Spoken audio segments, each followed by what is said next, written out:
तो भगवान शंकर को श्रावण प्रिय है, एक कारण कहा कि मंथन में जो विष निकला उस विष का पान किया और भगवान देवताओं ने मिलकर भगवान शंकर का जलाभिषेक किया।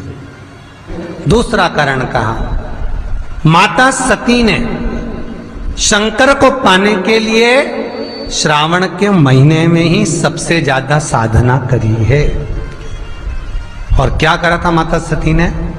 एक बालू का, मिट्टी का शिवलिंग बनाती थी, प्रतिदिन शिवलिंग का निर्माण करती थी और शिवलिंग का निर्माण कर कर उसकी पूजन कर कर अर्चना कर कर उसका विसर्जन करती थी सती माता। और माता सती का नियम था भगवान शंकर को पाने के लिए शिवलिंग का। तो हमारे यहाँ शिव महापुराण में लिखा है कि पार्थिव शिवलिंग का निर्माण होना चाहिए, और पार्थिव शिवलिंग का निर्माण करना है तो उसके लिए भी वर्णन करा गया।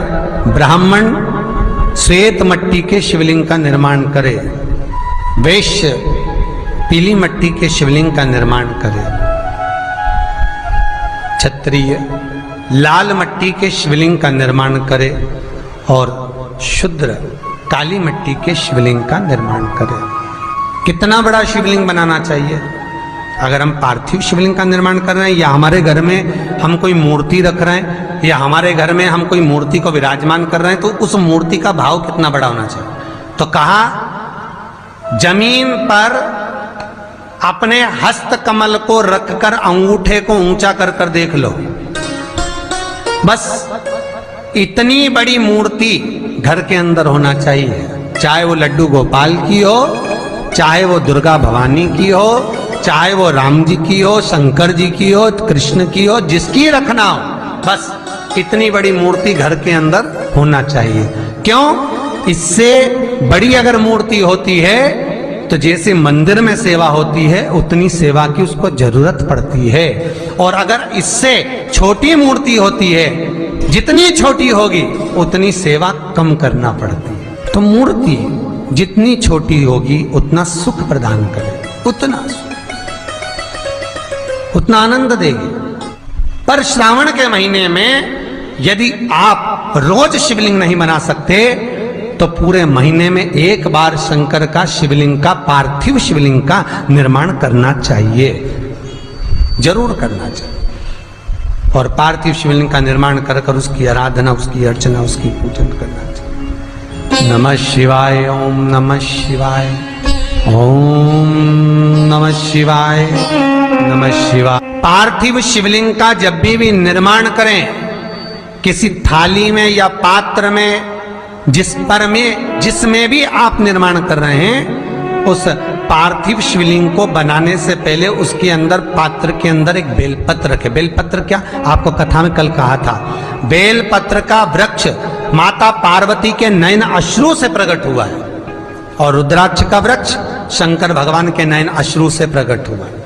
तो बेलपत्र रखकर फिर उसके ऊपर शिवलिंग का निर्माण करें, फिर उसके ऊपर शिवलिंग,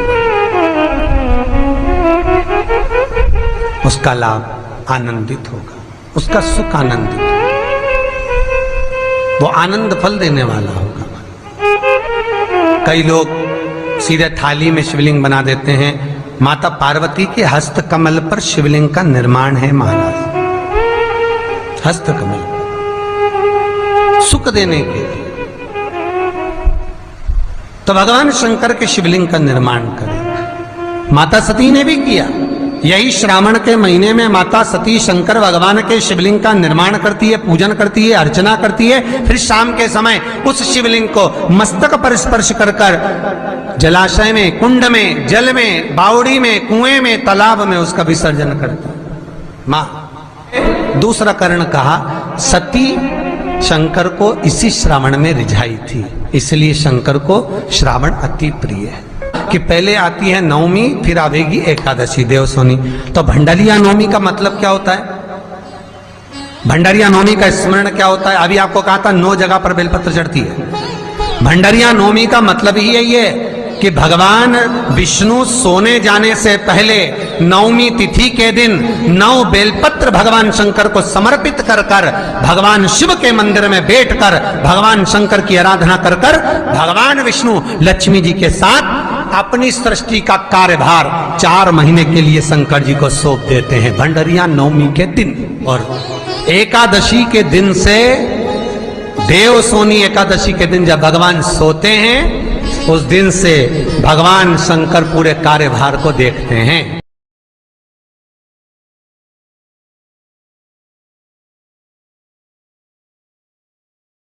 भगवान शंकर के दोनों पुत्र गणेश कार्तिकेय, ऊपर से जल गिरता है जया विषहारा शामलीवारी दौतली देव, ये भगवान शंकर की 5 बेटियां। तो जो कटी भाग है, इस कटी भाग पर अगर मात्र एक दुर्वा समर्पित कर कर, जिसकी किडनी या लीवर डैमेज हो रहा हो, काम नहीं कर रहा हो, या किडनी लीवर में कोई तकलीफ हो रही हो, या डायलिसिस चल रहा हो, तो मात्र एक दुर्वा उस कटी भाग पर श्रावण महीने में समर्पित कर कर, उस दुर्वा के 7 टुकड़े कर कर 7 दिन प्रतिदिन सुबह के समय पर उसको चबाकर खा लेने पर या निगल जाने पर धीरे धीरे धीरे धीरे डायलिसिस बंद होने लगता है और किडनी लीवर अपना काम करना प्रारंभ कर देते हैं।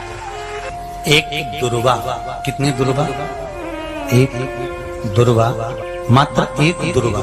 शंकर भगवान पर चढ़े हुए जल जब नीचे की ओर आता है, जिस जगह पर जल गिरता है, उस जगह पर मात्र एक दुर्वा अपनी कामना कर कर इस शरीर के सुख के लिए शंकर भगवान के जल गिरने वाले स्थान के पास में अवधूतेश्वर महादेव के नाम से रख दी जाती है, तो जिंदगी में कभी बड़ी बीमारी नहीं आती। उसी तरह इससे रोग को समाप्त करने के लिए दुर्वा का प्रयोग किया गया। आप लोगों ने पूर्व में जो शिव महापुराण की कथा कुबेरेश्वर बाबा की धरा से करी थी, वो आप लोगों को ध्यान में होगा। दुर्वा कैसे उत्पन्न हुई थी, दुर्वा का महत्व क्या है, कितनी दुर्वा चढ़ाना चाहिए, कैसी दुर्वा चढ़ाना चाहिए, दुर्वा की उत्पत्ति कहाँ से हुई है, दुर्वा तोड़ने के बाद पानी में डालने के बाद फिर हरी हो जाती है, इसका क्या कारण है,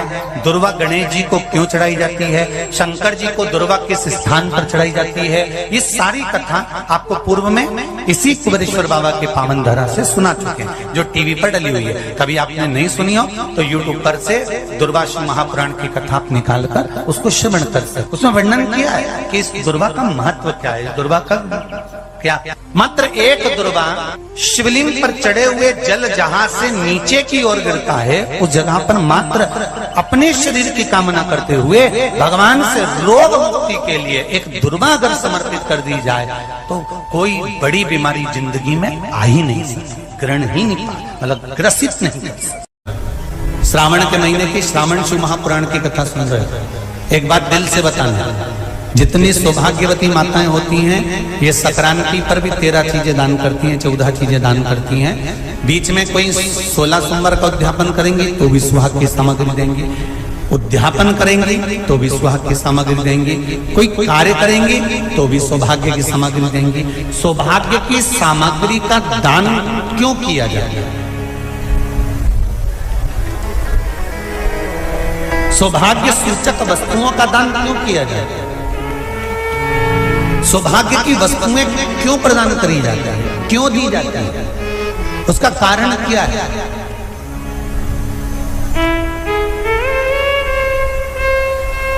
क्यों देते हैं महाराज?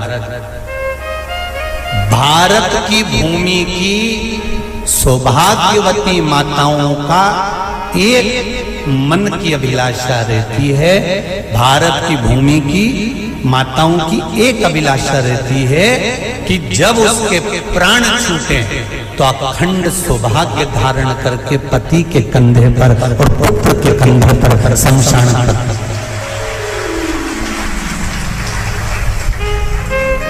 ये भारत की भूमि की माताओं की सोच है, उनके मन का संकल्प, उनके मन का भाव।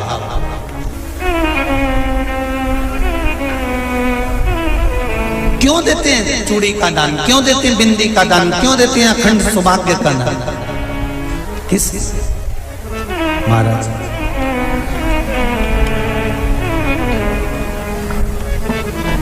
मेरे हाथों में भर भर के चूड़ी रहे,